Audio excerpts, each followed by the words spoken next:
पर आपने बहुजन समाज पार्टी में पूरा अपना जीवन लगा दिया, घायल भी हुए आप काफ़ी, मतलब जो है शारीरिक तौर पर एक जैसे एक सरलता से जीने वाले जीवन से अब थोड़ा सा दूर हो गए हैं। काफ़ी मुश्किलें आपके जीवन में शामिल हो चुकी हैं, शारीरिक तौर पर आप काफ़ी परेशान रहते हैं। आप ये बताएंगे ये क्या हादसा था, क्यों था, किस लिए हुआ?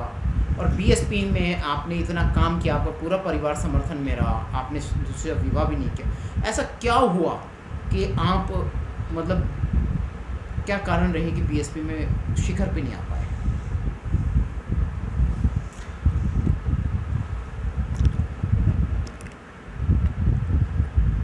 हादसा और हादसे की वजह भी बताएं।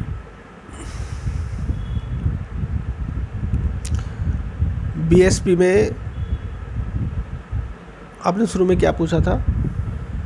आपकी जो शारीरिक दशा है वो क्षीण हाँ, कैसे हुई? हाँ। कैसे क्या घटना घटी और इसकी क्या वजह रही? और बीएसपी में आप जो एक मुकाम मिल जाना चाहिए था, आप जैसे बौद्धिक स्तर के प्राणी को, बौद्धिक स्तर के मनुष्य को, क्या कारण रहा कि वो स्थान ना मिल सका? यही दो बातें। देखो, आज सन 2024 है जी बिल्कुल। और 20 दिसंबर 2005 को मेरे साथ ये हादसा हुआ था। 2005?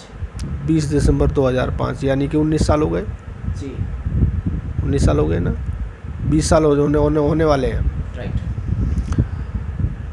तो और 20 साल से पहले मैंने बताया 93 में मैंने पार्टी ज्वाइन की, राइट। है ना। तो मैंने बीएसपी में कितने दिन काम किया प्रॉपर? लगभग 2 सवा 2 साल? नहीं, 2.5 साल। 93 से 2005, हाँ 93 से, अच्छा 93 से 2005, है ना। Okay sir. तो 21-22 साल हो गए ना। हाँ हाँ जी। कितने साल हुए, चल जो भी हुआ, 13-14 साल। हाँ। तो मैंने जो भी काम किया बड़े तहे दिल से काम किया और लोगों ने सुनना चाहा। जहाँ भी मैं बोला तो मुझे सुनना चाहा लोगों ने।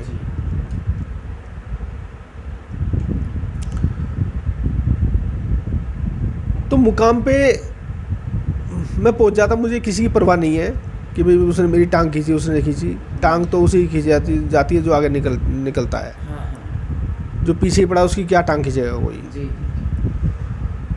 लेकिन जो मेरे साथ हादसा हुआ था वो इतना ख़तरनाक था कि उससे मेरे, मतलब ये समझ लो कि मेरा दूसरा जन्म हुआ है। जी, उस हादसे के बाद, उस हादसे से बच जाने के बाद मेरा, मतलब मैं वो जन्म तो मैंने मर लिया। अब जैसे मैं एक दिन दीदी निर्देश को सुन रहा था, तो दीदी निर्देश भी यही बोल रही थी कि जब उनकी पंडितों से कहा सुनी हो गई तो उन्होंने कहा ये तो तुम्हारे जो ब्रह्मा विष्णु महेश, उन्होंने तो अपनी लड़की के साथ ऐसा कर दिया था ब्रह्मा विष्णु महेश ने। तो उन्होंने उसके साथ मतलब अप्रिय घटना कर दी। एक तो पहले तो थाने तहसील कर दिया, फिर उसके बाद में उनका वो बाइक पे जा रहे थे उसके भाई और वो, तो उनका एक्सीडेंट कर दिया। वो 50 फुट तक उसे खींचते हुए ले गए एक्सीडेंट करके। फिर उसको हॉस्पिटल में एडमिट करा दिया। लेकिन जब हॉस्पिटल में एडमिट थी मैं, और हॉस्पिटल से जब मैं बाहर निकली तो देखा कि वहाँ इतने सारे ट्रैक्टर खड़े हैं, ट्रैक्टर ट्रॉली जो मेरी उसमें खड़े थे। दीदी निर्देश ने बोला, ठीक है। मतलब सम्मान में आए हुए थे या दुश्मनी निकाले? सम्मान में। ओ, क्या बात। ठीक है। तो कह रहे कि मेरा वो दूसरा जन्म था, जी, है ना। तो ऐसा ही मेरा दूसरा जन्म था। लेकिन जो मेरे सर पे जो गहरी चोट लगी, उससे जो मुझे जो खतरनाक जो बीमारी हुई, जिसे जैसे एक लकवा होता है, तो एक तो होता है लकवा जो एकदम से शरीर में पड़ जाता है, लेकिन वो धीरे धीरे ठीक हो जाता है। लेकिन ये मुझे हो गया पार्किंसन, और ये पार्किंसन का आज तक इलाज नहीं है, रोकथाम है। तो इतनी खतरनाक बीमारी है जो मुझे धीरे धीरे धीरे धीरे धीरे धीरे धीरे अपने जाल में जकड़ लेगी। मेरे शरीर को जकड़ लेगी ये, इसमें चलना फिरना बंद हो जाता है। बंद हो जाएगा। एक वक्त ऐसा आएगा कि मेरा कितने साल हो गए सर इसको जूझते जूझते? आपको 2005 में हमला हुआ था 5 में हमला हुआ था और 24 में ही चल रहा है। 24 चल रहा है, 10 से मैं परेशान हूँ, 10 से मैं परेशान हूँ। ये मतलब बीमारी 2005 में लग चुकी थी आपको? 2005 में चोट लगी, हाँ। 10 में बीमारी लगी। बीमारी अलग लगी है या उसी हमले से लगी थी? उसी हमले की बीमारी, मतलब चोट धीरे धीरे जगह बनाती है, धीरे धीरे जैसा धीरे कि अभी आप बता धीरे रहे थे। धीरे धीरे। अच्छा जी। तो अब ये बताओ, मैं अभी आप जब मेरे घर पे आए थे तो मैं आपको लेने भी गया, राइट, आप उस समय चल फिर पा रहे थे, है ना, लेकिन मैं आपको पानी दे सका? उस समय आपके हाथ पैरों ने काम करना बंद कर दिया था। नहीं दे सका ना पानी। जी जी। तो इसलिए मैं फील्ड से कहाँ निकलूँ, कैसे जाऊँ? पहले बाइक भी चला लेता, मैं गाड़ी भी चला लेता था, घर में किसी चीज़ की कमी नहीं है, गाड़ी भी चला लेता हूँ, बाइक भी चला लेता था, बाइक भी चला लेता था। लेकिन अब बाइक पूरी पूरी सड़ रही है, गाड़ी एक बच्चा ले जा रहा है। तो चोट तो मनुवादियों ने दी ना आपको हर तरीके से, ये जो शारीरिक तौर पे घायल किए। हाँ, मुझे ऐसे ही लगता है जी। कि जो आपकी कामयाबी के शिखर पे थे उस समय, आप कामयाब हो रहे थे, लोगों नज़र आ रहे थे। हाँ, मैं एक वो राजनीतिक और शैक्षणिक जी दोनों तरह से मैं मजबूत था जी जब मेरे साथ ये हादसा हुआ। जी। तो मुझे लगता है कि वो वही एक कारण है। चलिए सर, बहुत दुख है कि भारत में जातिवाद और जातिवादी व्यवस्था के कारण आपको ये दुख झेलने पड़े हैं अपने पूरे जीवन में, इतना एक्टिव होने के बाद। एक बाबा साहब की बात याद आ रही है। बाबा साहब की तो बहुत सारी बातें हैं। जी। एक क्लास में 100 बच्चे थे, तो टीचर ने 100 को सवाल दे दिया कि भाई इस देश में समस्या के बारे में बताएं कि इस देश में क्या क्या समस्या है, लेकिन कोई रिपीट नहीं करेगा, सब अपनी अलग अलग समस्या बताएं। लेकिन जो 101वां बच्चा था वो सबसे पीछे बैठा होता, तो उससे बोला कि भाई इन बच्चों ने 100 समस्याएं बता दी, अब तुम इसका समाधान बताओ। और वो बच्चा भी कमाल का बंदा था। और उस बच्चे ने कहा कि मास्टर ये बताओ, मैं 100 समस्याओं का 100 समाधान बताऊं या 100 समस्या का एक बताऊं? हमारे से चौंक गया, कह रहा है एक समाधान हो सकता है, क्योंकि आप चाहो तो एक भी हो सकता है, बताओ। जी। तो भी एक हो सकता है, एक ही बताओ। तो ठीक है जी, इस देश में जातिवाद खत्म कर दो, सारी समस्याओं का समाधान। ओहो, और ये कभी होगी नहीं, क्योंकि दिमाग के बीमार लोग। जब तक बुद्धिज्म को ये नहीं बैठेगा तब तक नहीं होगी। तो बौद्धिस्ट मतलब जो है प्रधानमंत्री हो, सीएम पीएम हो, तब जाके बात बने। तब जाके बात। राष्ट्रपति का भी बौद्धिस्ट होना बहुत जरूरी है। राष्ट्रपति तो एक थप्पा है, आप देख रहे हो। तो बहुत है, राष्ट्रपति शासन लागू किया जा सकता है। फायदा क्या है जब प्रशासनिक अधिकारी हमारे नहीं है? वो मानेंगे नहीं राष्ट्रपति के आदेश। क्या फ़ायदा है?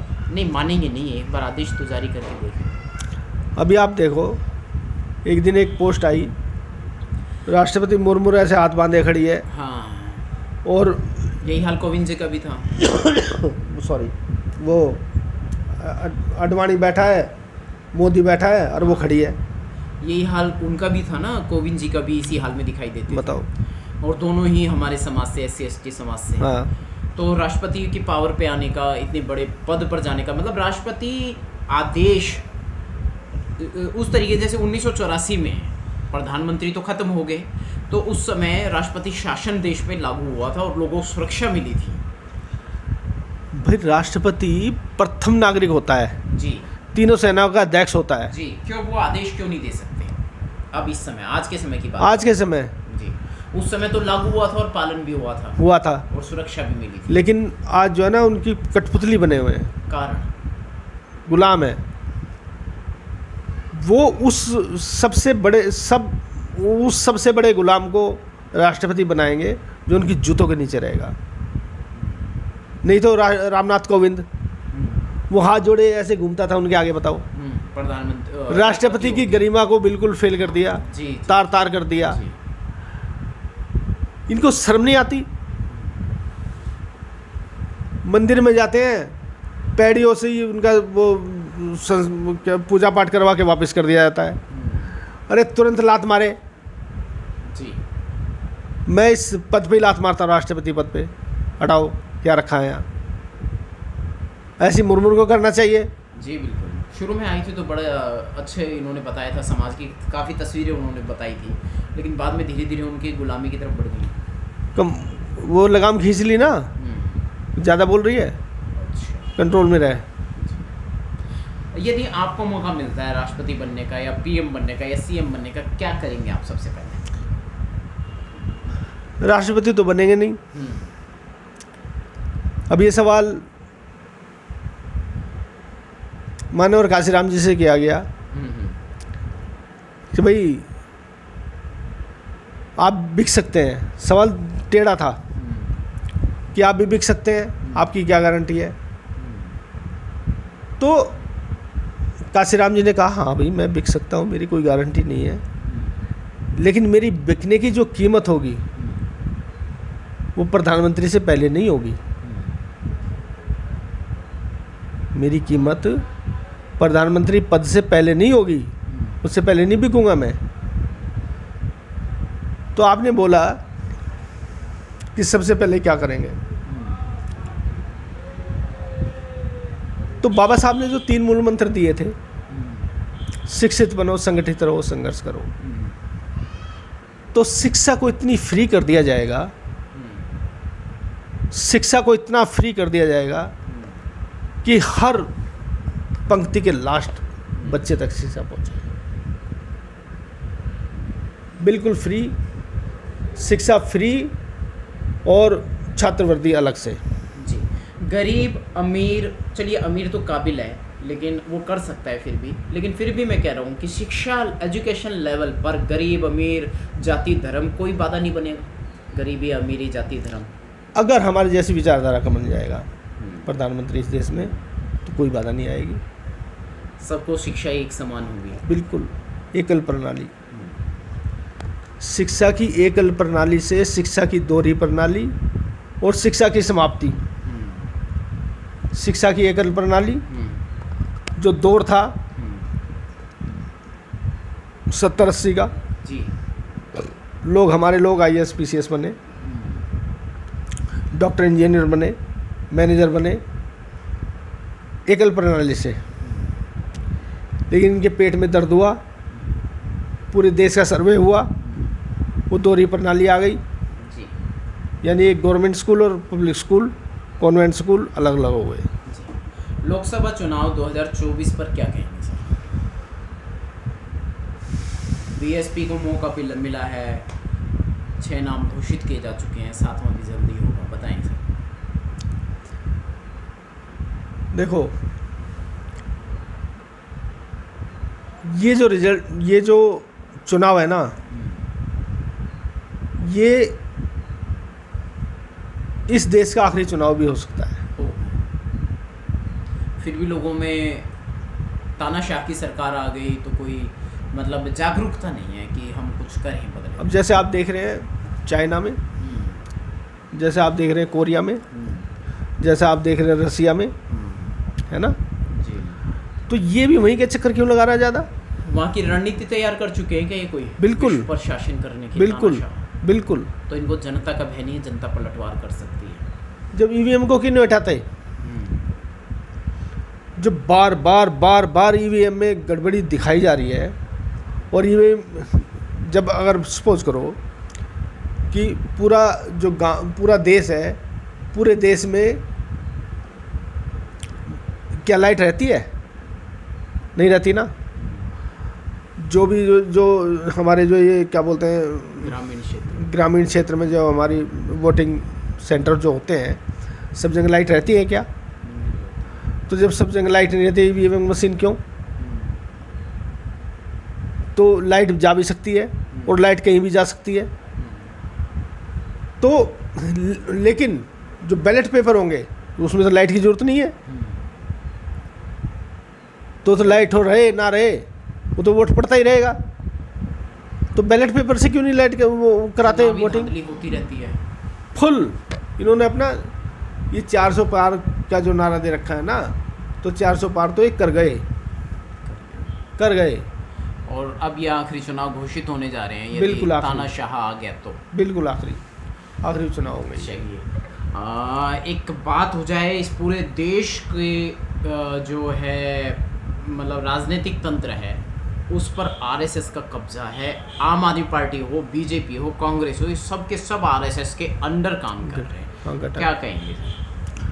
हाँ बिल्कुल। ये जैसे ये जो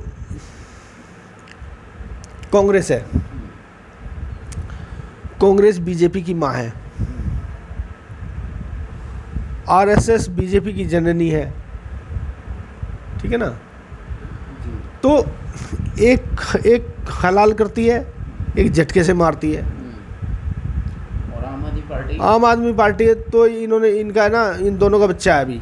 अच्छा, पनप रहा है। इसको तो जो है ना वो जिम्मेवारी से मुक्त कर रखा है जी।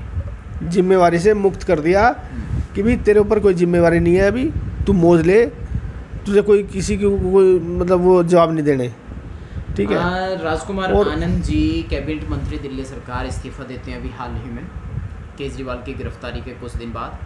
और उससे पहले कैबिनेट मंत्री दिल्ली सरकार, पूर्व कैबिनेट मंत्री दिल्ली सरकार राजेंद्र पाल गौतम जी भी इस्तीफा दे चुके हैं। क्या मतलब क्या रह गया है, बाकी क्या रह गया है? देखो इनकी पॉलिसी जो है ना,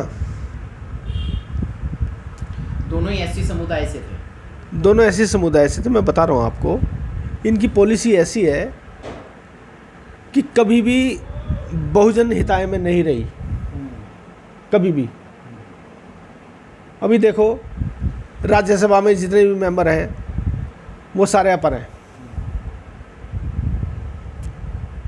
क्यों? क्या इन्होंने वाल्मीकि को वोट नहीं दिया, चमारों ने वोट नहीं दिया?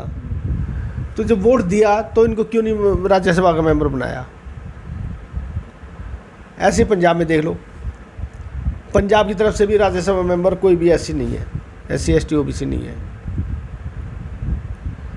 और वहाँ पे जो बच्चों को जो छात्रवृत्ति मिलती थी, 2000 करोड़ रुपए मिलना था जो कॉलेज के बच्चों को मिलता है, वो जो नहीं दिया गया उन्हें फीस नहीं भरी गई। वो 2 लाख बच्चों ने कॉलेज छोड़ दिए। 2 लाख बच्चों ने पंजाब में कॉलेज छोड़ चुके हैं। संख्या है क्या? कौन से समुदाय की तैयारी हो जाए? किस तरफ जा रहा है विद्यार्थी, किस तरफ जा रहा है या धकेला जा रहा है? ये बिल्कुल है ना, एक लेबर की फोर्स तैयार की जा रही है। लेबर फोर्स, समझे? ये लेबर फोर्स तानाशाह को गिराने के भी तो काम आ सकती है। कभी वो वक्त आ सकता है, ऐसी कल्पना कर सकते हैं, अभी कल्पना ही कहूँगा। अब हो सकती है, लेकिन इनको इस तरह से हैंड टू माउथ कर दिया जाएगा कि किसी के काबिल नहीं रहेंगे, किसी कुछ करने के काबिल नहीं रहेंगे, निष्क्रिय हो जाएंगे। चलिए, बहुत ही गंभीर मुद्दे हैं और देश के हालात बहुत बुरे हैं, और इन गंभीर मुद्दों से जातिवाद के हालात को बताने की कोशिश की गई है और आपको समाज की तस्वीर बताने की कोशिश की कि आप अपनों के खिलाफ किस कदर तैयार हो जाते हैं। और बहुत गंभीर मुद्दों से जीवन आपके सामने आपको स्क्रीन पे दिखाई दे रहा है। इन्होंने पूरा जीवन लगा दिया। मैं अंत में इनका एक बार फिर से नाम इनके मुँह से ही आपको बता देना चाहता हूँ। जी सर, आपका अपना थोड़ा सा परिचय दे दें। My self Surendra Gautam ji.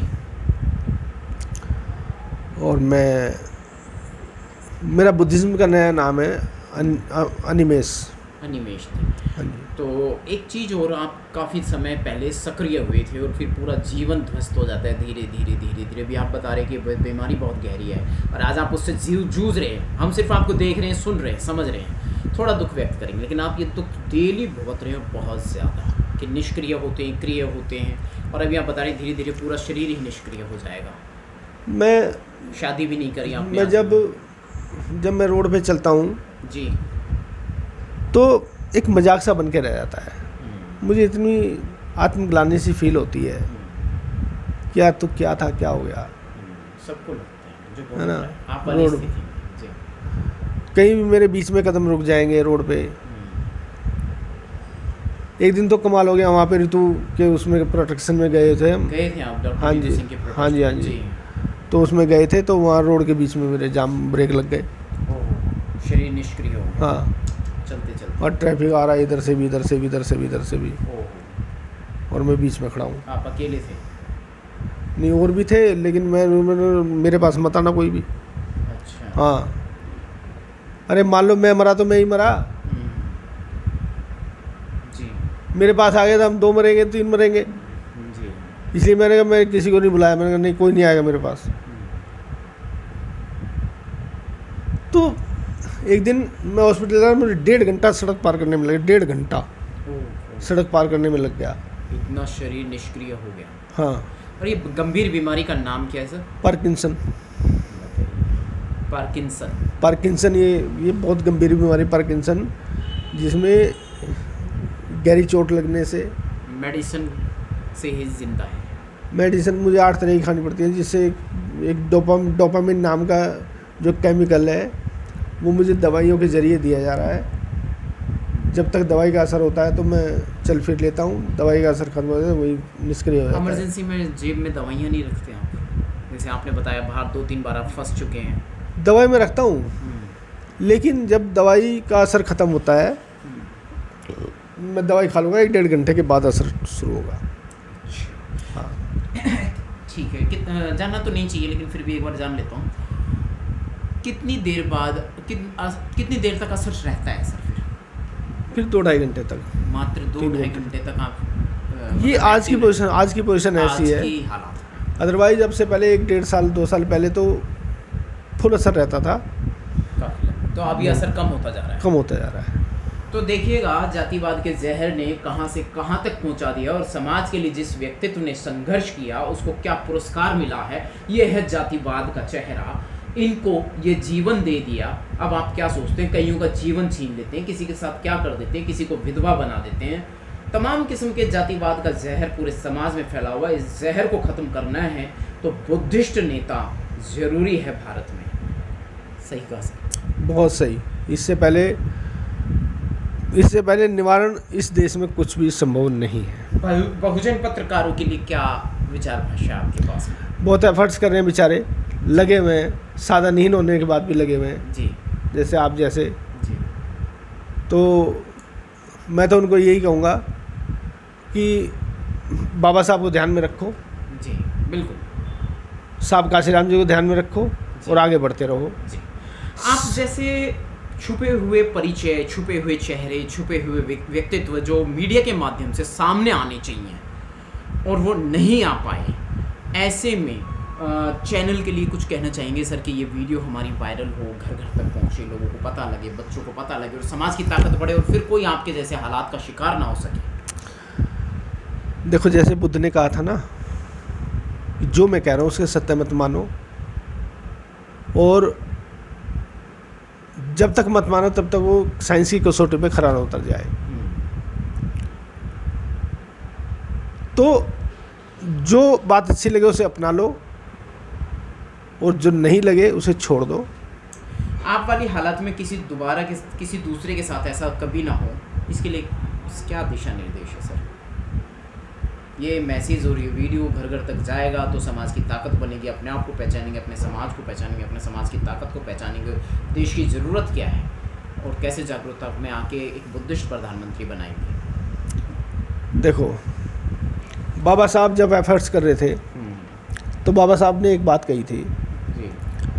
कही थी क्या और की थी कि जब तक बाबा साहब सक्षम नहीं हुए अपनी पढ़ाई पूरी करके, हाँ हाँ, तब तक वो किसी से नहीं लड़े,